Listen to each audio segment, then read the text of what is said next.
علیکم ناظرین، welcome to the health شو۔ میں ہوں آپ کا ہوسٹ ڈاکٹر اکرام۔ ناظرین، رگوں میں دوڑتے ہوئے خون کو زندگی سے تشبیہ دی جاتی ہے، اور یہ بات غلط نہیں۔ دیکھا جائے تو ہمارے جسم میں وافر مقدار میں موجود یہ ایک ایسا عضو ہے جس کے بغیر زندگی کا تصور تک نہیں کیا جا سکتا۔ جسم کے اندر جو مقاصد اس کے ذریعے حاصل کیے جاتے ہیں، ان کے اندر ہمارا دفاع، یعنی جو بیماریاں اور جو جراثیم ہمارے اوپر حاوی ہوتے ہیں ان سے دفاع، نہ صرف یہ بلکہ چیزوں کی آمد و رفت، یعنی وہ چیزیں جو کہ ہمارے جسم میں ایک ایک خلیے تک پہنچانی ہوتی ہیں، یہ کام بھی خون سر انجام دیتا ہے۔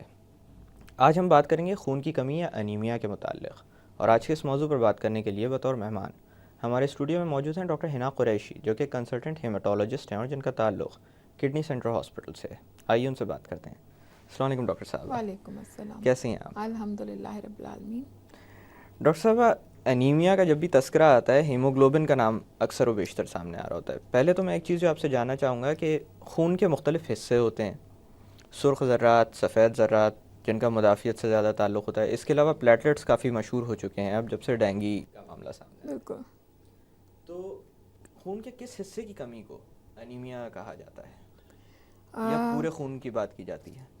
نہیں، انیمیا بیسیکلی خون کے سرخ ذرات کی کمی کو کہتے ہیں، اور یہ جو سرخ ذرات ہیں ان کے اندر کا جو کانٹینٹ ہوتا ہے ہیموگلوبن، جو کہ بیسیکلی ایک پروٹین ہوتا ہے، اس کی کمی سے بھی انیمیا واقع ہو جاتا ہے۔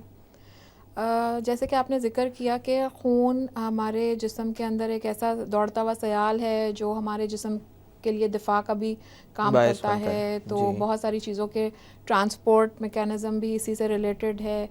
تو بیسیکلی یہ خون بنتا کہاں پر ہے؟ یہ ہڈی کے گودے میں بنتا ہے، اور ہڈی کے گودے کے اندر خون بنانے کی فیکٹری موجود ہے۔ اب یہ فیکٹری اصل میں 3 مختلف چیزوں کو بنا رہی ہے، جن میں سے ایک خون کے سرخ ذرات ہیں، جن کا زیادہ تر کام ہوتا ہے ہمارے تمام جسم کے اعضاء کو، ہمارے تمام جسم کے سیلز اور ٹیشوز کو آکسیجن کی فراہمی۔ اس کے علاوہ نیوٹریشن کا کام بھی اسی کے ذریعے ہو رہا ہوتا ہے۔ اس کے علاوہ جو اس فیکٹری کا جو دوسرا جو ملتا ہے ہمیں چیز، وہ ہوتے ہیں سرخ ذرات کے علاوہ جو سفید ذرات ہوتے ہیں، جن کا تعلق مدافعت سے ہوتا ہے، قوت مدافعت سے اس کا تعلق ہوتا ہے۔ جراثیموں کے خلاف وہ قوت مدافعت کا کام کر رہے ہوتے ہیں۔ اور پلیٹلیٹ، جیسے آپ نے کہا کہ بڑا مشہور ہو گئے ہیں، یہ خون جمانے والے ذرات ہوتے ہیں جو خون کے اندر ہی دوڑے ہوتے ہیں۔ یہ بھی ہڈی کے گودے سے ہی بن رہے ہوتے ہیں بیسیکلی۔ تو ان سے جو ہے وہ ہمارا بعض مرتبہ اگر کسی کو چھوٹا موٹا کٹ پڑ جائے، زخم ہو جائے، تو خون بہتا ہے، اور خون کا یہ بہاؤ روکنے میں معاونت کرتے ہیں یہ پلیٹلیٹس۔ تو بیسیکلی انیمیا کا جو اگر آپ ٹاپک چھیڑا ہے، تو انیمیا جو ہے وہ سرخ ذرات کی کمی کی وجہ سے ہو جاتا ہے۔ جی۔ اور ویسے جو ہم لوگ سوچتے ہیں کہ بنیادی ضرورتیں ہوا، پانی اور غذا، یہ ہم لوگ صرف کھا لیتے ہیں تو پوری ہو جاتی ہیں، اس کے بعد بھی ایک پورا نظام ہے جس کے ذریعے یہ ایک ایک سیل تک ہمارے جسم کے پہنچتی ہیں۔ بالکل۔ اچھا ڈاکٹر صاحب، اگر بات کی جائے انیمیا کی، تو یہ کتنا عام معاملہ ہے، اور کیا صرف یہ ہمارے خطے میں عام ہے، یا دنیا بھر میں بھی خون کے معاملے میں یہ سب سے زیادہ عام بیماری ہے؟ اچھا، چونکہ ہمارا ملک جو ہے وہ انڈر ڈیولپنگ کنٹریز میں آتا ہے، اور لیکن جہاں خون کی کمی as a very common disease ہمارے پاس پائی جاتی ہے پاکستان میں، انٹرنیشنل لیول پر بھی انیمیا ایک بڑا کامن پرابلم ہے۔ تو it's not just our own, صرف ہمارے خطے میں، ہاں ہمارے خطے میں یہ پرابلم زیادہ کامن ہے بنسبت ان مغربی ممالک کے۔ جی بالکل۔ تو کیونکہ اس کی وجوہات کچھ اس طرح کی ہوتی ہیں کہ وہ وجوہات ان ممالک میں کم سے کم پائی جاتی ہیں، لیکن ہر صورت بہرحال anaemia is one of the commonest problem even in the western world, not just here in Pakistan. اچھا ڈاکٹر صاحب، انیمیا کی جب بات کی جاتی ہے تو خواتین کا تذکرہ کیا جاتا ہے، بچوں کا تذکرہ کیا جاتا ہے، تو کیا صرف ان 2 گروپس تک محدود رہنے والی بیماری ہے، یا مرد حضرات بھی اس کی بنا پر متاثر ہوتے ہیں؟ عام طور پر اور اکثر انیمیا خواتین اور بچوں کے ساتھ منسلک ہے۔ انیمیا کا لفظ آتے ہی خواتین کا ایک دم آ جاتا ہے کہ خواتین ہی ہوں گی پیشنٹس، لیکن مرد حضرات میں بھی یہ ہو سکتا ہے، بالکل ہو سکتا ہے۔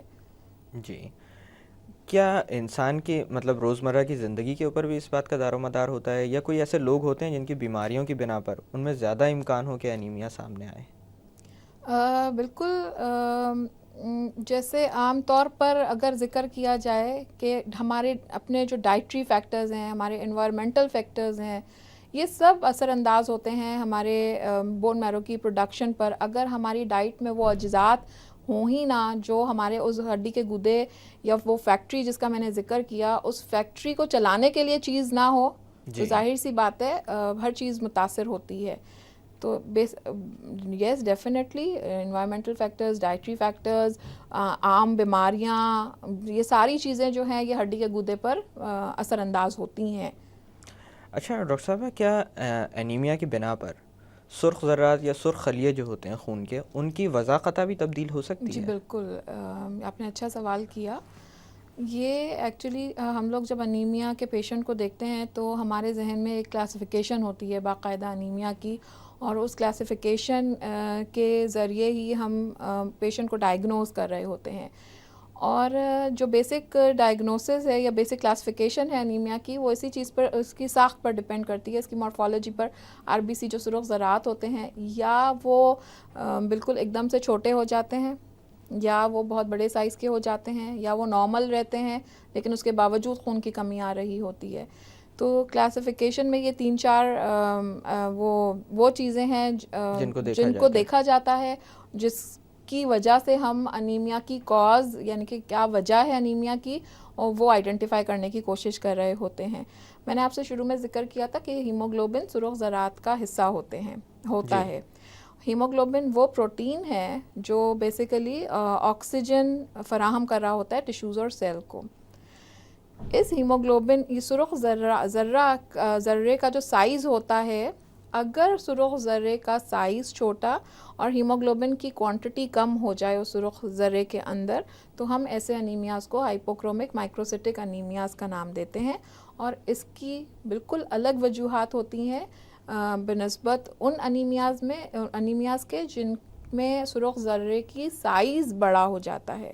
اچھا. اور اسی طرح سے نارمل سرخ ذرے کا سائز رہ سکتا ہے لیکن اس کے باوجود بھی انیمیا پاسبل ہے.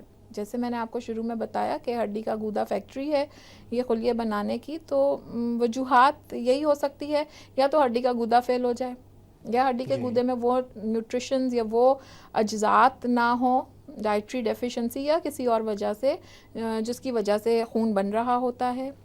اور یا یہ کہ خون تو بالکل صحیح بن کر گردش دوران میں بھی آ گیا، لیکن وہاں سے اس کا لاس ہونا شروع ہو گیا کسی ایکسیڈنٹ وغیرہ کی وجہ سے، ٹراما کی وجہ سے. بلڈ لاس کی بہت ساری کازز ہو سکتی ہیں، بلڈ لاس ہو رہا ہو. اب یہ خون ایسا بھی ہوتا ہے کہ کوئی پرانی بیماریاں ہوتی ہیں جس میں خون آہستہ آہستہ رستا ہے جس کا پتہ بھی نہیں چلتا ہے، وہ بھی بلڈ لاس ہوتا ہے.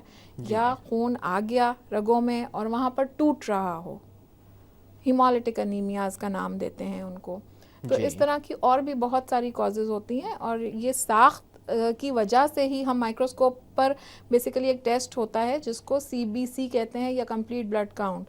اس پہ ہم مائکروسکوپ پر سرخ ذرے کا سائز، ساخت دیکھتے ہیں اور اسی CBC کی رپورٹ کی مدد سے انیمیا کی تشخیص کی جاتی ہے کہ کس قسم کا انیمیا ہے، تاکہ آگے فردر ٹیسٹ کروائے جائیں کہ وجہ جو ہے وجہ معلوم پکڑ سکیں وجہ. اچھا ڈاکٹر صاحب، آپ نے وجوہات کا کافی ساری ذکر کیا.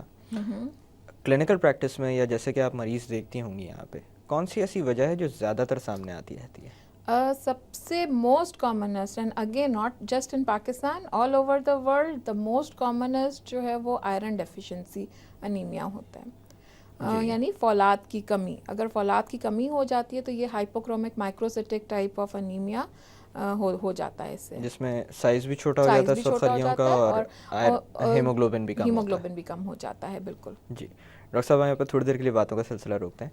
ناظرین، وقت ہوا ایک چھوٹی سی کمرشل بریک کا. بریک سے واپس آ کر انیمیا کے متعلق مزید بات چیت کی جائے گی. Keep watching the health show.